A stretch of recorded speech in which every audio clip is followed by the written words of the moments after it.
Serious one from me on the 2nd of January. What springs to mind is this: two equal men of equal height, 5'10", of equal body weight, 14 and a half stone, 15 stone say. Alright, let's say 15, 210 pounds. Now one man can seem to get away with eating a bit more in terms of more meals and throws in more cheat meals a week and still remains leaner.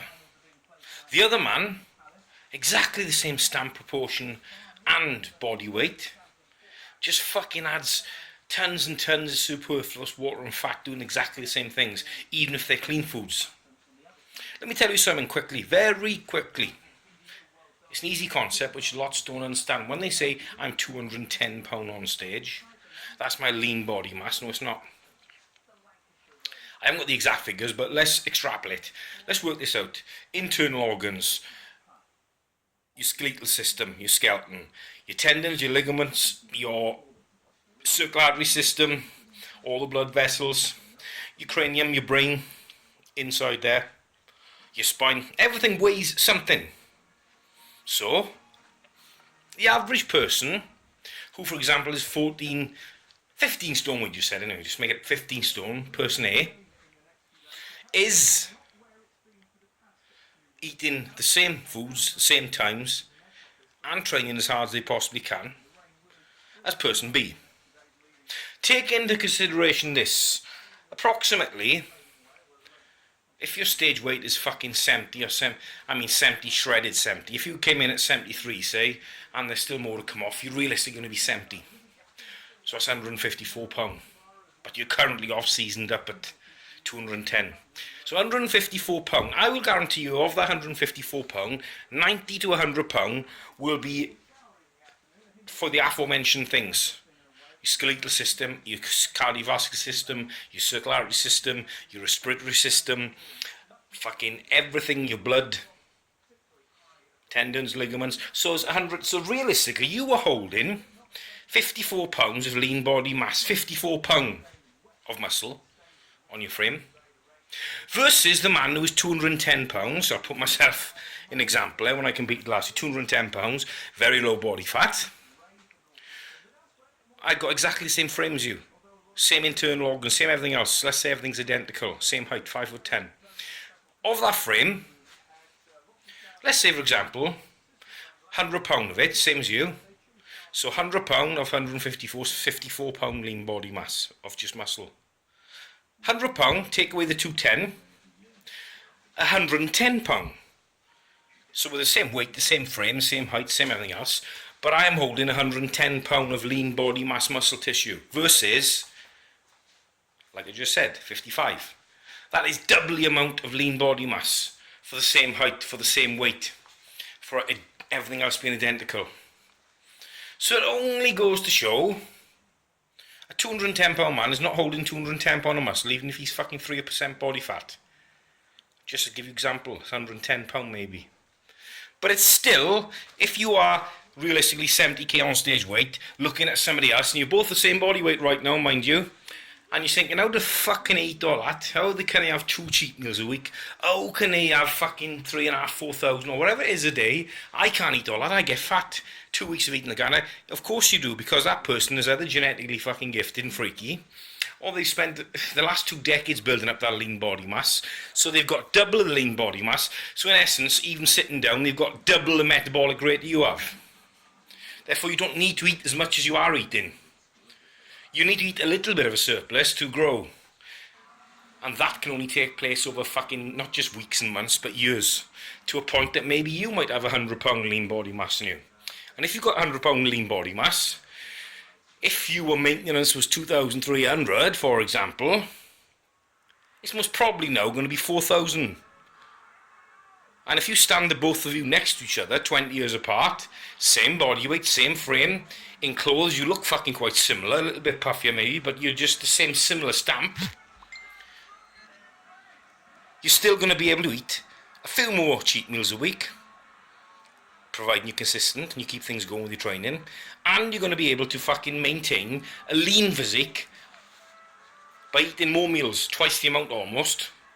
So use a bit of fucking loaf and common sense and actualise and realise that whatever your stage weight was, and it wasn't shredded, I don't see many on fucking like bone dry.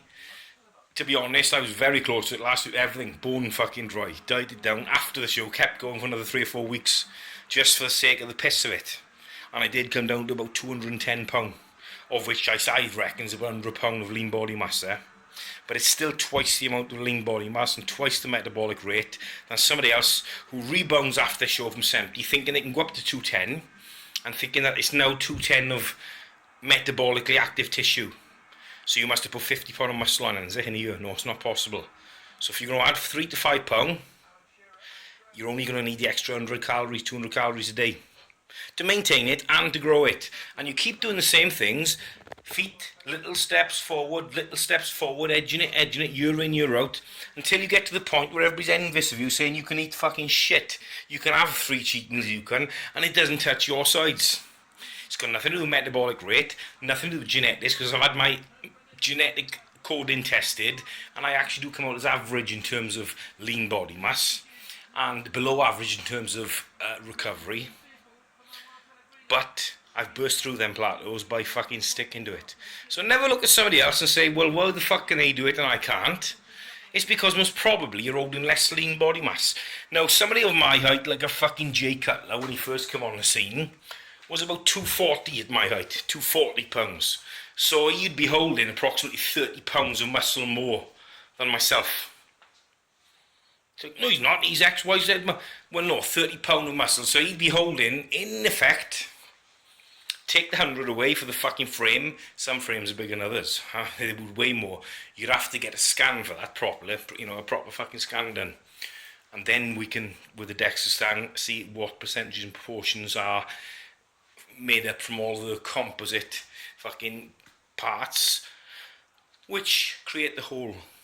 But Cutler would have been approximately like 30 pound maybe of muscle more. Now 30 pound, it is a hell of a lot of muscle, of course it is. But for example, my example was that 70 kilo man on stage weight with my height is holding 50 pound less muscle. It's half the muscle I'm holding, so half the metabolic rate. A Cutler is holding 130 pound of muscle, lean body mass. I'm holding 100. You're holding 50. Yet we all can appear the same fucking weight at some point within the year, but at totally different fucking metabolic rates. Now just get a hold of your metabolic rate, work with it. Doesn't mean you got to go under what you need every day. Just edge it up, 300 to 500 calories a fucking day. Try that for a few weeks, and then pull it back even. 200, 300 a day, over maintenance, perfecto. And then on fucking big body part days, like a carb backload, leg day, and possibly like a back day, you add a simples meal in, and you add an extra 50 grams of carbs. That's all, 50 grams in that post-workout 2 hours, less likely to be stored as fat, and do that. So you're adding gradually, and then you do that for a year, and you think you've made it. No, you do it for 2 years, you do it for 5 years, you do it for 10, and then muscle maturity comes into it. In the end, your actual body weight, your lean body mass, doesn't fucking improve hardly any. Your weight on a scale on stage, it doesn't improve any. You just become leaner, harder, denser, and more mature in the muscle. Anyway, fucking, it's too long. It's that time of day again. This is Saturday. Let's get the new year underway. Let's gain some muscle. Let's fucking lose some fat. No, I'm just continuing the way out of the shit I was doing. Is getting fucking stronger. Forget about getting leaner at the minute, and forget about being ripped and shredded. I'm chasing after lifetime bests, post-injury, and lifetime bests in my squat, deadlift, and bench. 6 weeks in, we've got 6 weeks more to go with a power-based training, which is totally different. I'm actually going to be losing lean body mass, which I found I'm actually skinnier in terms of fullness of muscle, and a little bit more in water and body fat, yet my fucking body weight is about the same as what my stage weight was last year when I was fucking down on a wire. Just means a change of training. You can become stronger and be smaller because you're using less muscle tissue and you're fucking not activating it in the same way with the same energy systems. Anyway, over and out. Get the message. Don't overeat, don't undereat. Find your level. And don't fucking think you need as much as what other people need. You need what you need to recover. And if you feel you're not fucking leaning up quick enough, Make the changes. 5 days a week, drop down the calories and carbs off them days, and increase your cardio gradually. Me, on the sunbeds today, I pit the Welsh, sexy motherfucking bitches. Anyway, there's a bit of common sense to what I said there. You're not holding half as much muscle as you think you are. Even the pros aren't. Pros aren't 280 pound on stage. Yeah, they are 280 on stage. Take away all the other mass, they're closer to fucking 130, 140 pound of muscle maximum, versus an average guy like me with 100 pound of muscle, versus a fucking below average with 60 pounds, versus a fucking pussy with 20 pounds of muscle. How is it possible at 20 pound of muscle? Well, it is, because the rest of you is fucking weight in your head. Heads are so big, your craniums are. There's about 80 pound of fucking, it's not even muscle, it's not even brain, it's just fucking calcified mass of big-headedness and unwillingness to fucking take anybody else's advices on board who have been there and done it, and also not prepared to put the fucking time in and work week by week, month by month, and set yourself a plan for a fucking 5 or 10. I don't like looking 5-10 years ahead right now. I just have a little look and say, where do I want to be in fucking 2 weeks time, a week's time in terms of my training, and then just keep adjusting, keep readjusting. If your feet are fucking walking forward, slow steps forward, that's the best way, because you won't fall over. And you'll find fucking, as you take a little look left and right, you're off the path. You've spent the last 6 months, you're actually fucking on the wrong path.